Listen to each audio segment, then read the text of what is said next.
Welcome to Facts TV News, where everything is true. Man killed in Arnett Gardens. The West Kingston police were processing the scene of a murder of Paris Court in Arnett Garden, where a man was shot dead shortly after 5 p.m. on Wednesday. The deceased has been identified as Timothy Shedden.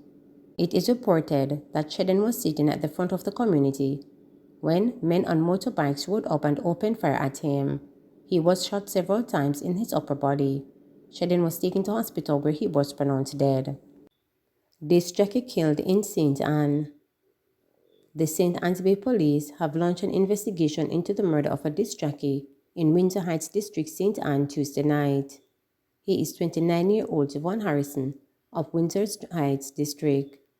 It was reported that about 9:25 p.m., residents heard explosions in a section of the community called River Road. The police were summoned, and upon their arrival, Harrison's body was found face down on a dirt track with what appeared to be gunshot wounds. He was reportedly attacked while riding his motorcycle. No motive has been established for the murder. Man charged for raping 13-year-old girl at knife point. A man is now being held behind bars after being charged for the rape of a 13-year-old girl in St. Catherine. He is 41-year-old Davian Rowe, otherwise called Johnny Boy, a chef in Old Harbour, St. Catherine. The Old Harbour police say about 11:40 p.m. on September 3rd, the teen went to use a bathroom at a shop in Marley Gate in Old Harbour. Rowe then reportedly pounced upon her and raped her at knife point. A report was made and an investigation launched. Rowe was later identified by the complainant, and he was charged following a question and answer session in the presence of his attorney. His court date is being finalized. Holness condemns Olympic Gardens violence, more security coming. Prime Minister Andrew Holness says the police will not let up in their drive to bring crime under control in Olympic Gardens, St. Andrew. Sections of the community have seen a flare-up in violence with several murders and shootings. At least 6 people have been killed in the last 3 days. Holness, along with Minister of National Security Dr. Harry Strong and members of the Jamaica Constabulary Force, including Commissioner of Police Major General Anthony Anderson, toured sections of the community. I'm here in the communities of Roden Crescent, McKinley Crescent, Balcom Drive, 440 Drive. These are communities that have been affected in the last 3 days by gruesome murders. 6 persons were killed in what is considered to be a gang-related incident. It would appear that young men from the community involved in gang activities ended up in conflict, and it has resulted in the loss of 6 lives. We also believe that in addition to the gang conflict, that there may be retaliation where innocent persons are involved. The police have assured me that they are investigating and that they will leave no stones unturned. So far, residents are fearful. They have expressed their fears, and so I'm here to reassure them that we will have full coverage of the area, both in terms of static and dynamic police presence, but also in terms of intelligence gathering. We cannot allow such heinous crimes to be committed and the perpetrators face no consequences. This is my constituency. I love the people here. They are like my family. And wherever crime happens here or wherever in Jamaica, I literally take it very personally. And so we're going to be ensuring that this murder, this apparent gang conflict, that the necessary resources are brought to bear and that the perpetrators are brought to justice. The immediate concern of the residents, they want to be reassured that they are able to go about their peaceful and lawful business without fear of being caught up in any random gang shootings. So the Commissioner of Police is here, SSP Ricketts in charge of the area is here, and we are reassuring the residents. We're giving them the assurance that we will put in place all the necessary security provisions to ensure their safety. There are some other measures which we will put in place as well, including cameras.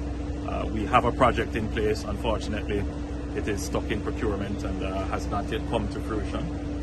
But I'm going to try and fast track that because, as you can see, these areas are properly laid out with proper roads and infrastructure. And so cameras would be very useful. The mode of the commission of the crime was by a drive-by. So motor vehicles were used. The cameras would have therefore been very useful in identifying the vehicles and possibly license plates and possibly those who actually committed the crime.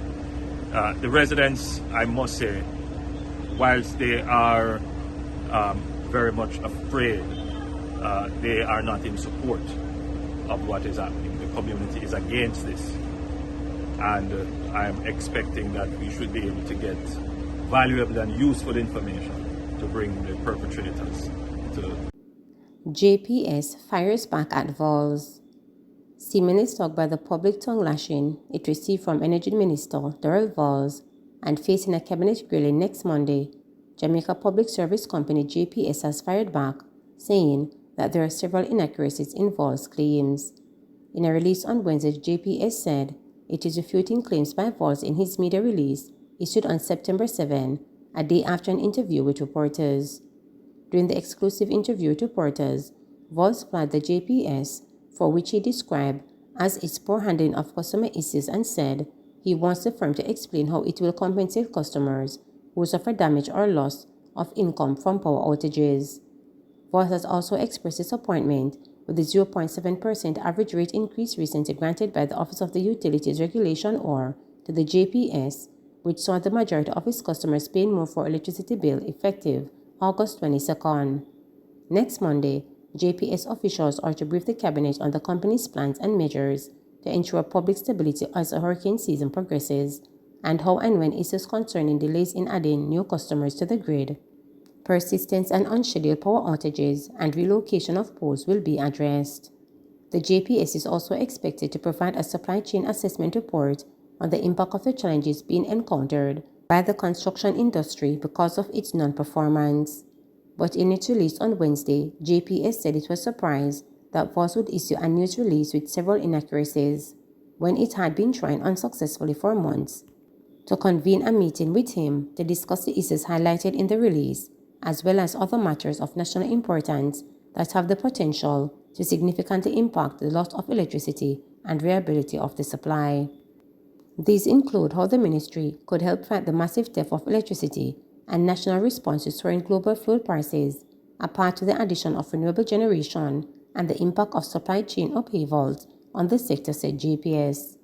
Responding to Voss' claim that 100,000 people are waiting to be connected to the JPS grid, the company declared that it always expedites the connection of customers to the grid because more customers means lower traffic. The company is not aware of the 100,000 customers waiting to be connected to the grid. The company's records show just under 1,000 outstanding new applications for service. These applications have been delayed by global supply chain challenges, a situation that is not unique to JPS or Jamaica, JPS said in the release. Key equipment such as conductors, transformers, pole and insulators are in short supply due to material shortages, shipment and logistical delays, as well as labor shortages in some regions of the world. JPS is now ordering equipment while it advances and adding new supplies, but the company continues to experience very long delay in the delivery of materials. The company has kept the affected customers updated on these supply chain challenges, said JPS. The electricity company also scoffed at the claim by Vols that it is stalling national projects by its failure to relocate poles. JPS had made significant progress with the relocation of a number of its transmission and distribution poles to facilitate the South Coastal Highway Improvement Project being carried out by the Sheikh and other local construction companies. This extensive project expands from Harbourview in St. Andrew to Port Antonio in Portland via Wallace, Morant Bay, and a section of Morant Bay to Cedar Valley in St. Thomas. The company has already relocated some 440 poles along the entire project area, with a new focus on the final 108 poles.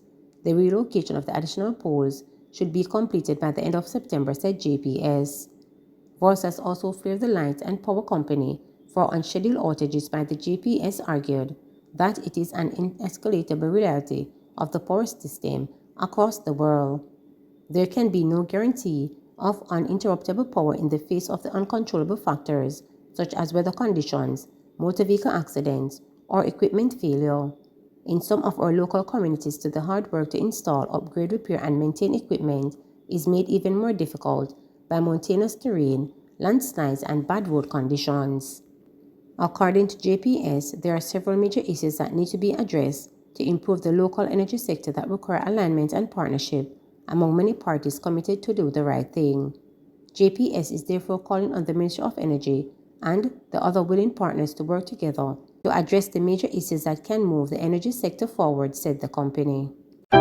Please remember to subscribe, like,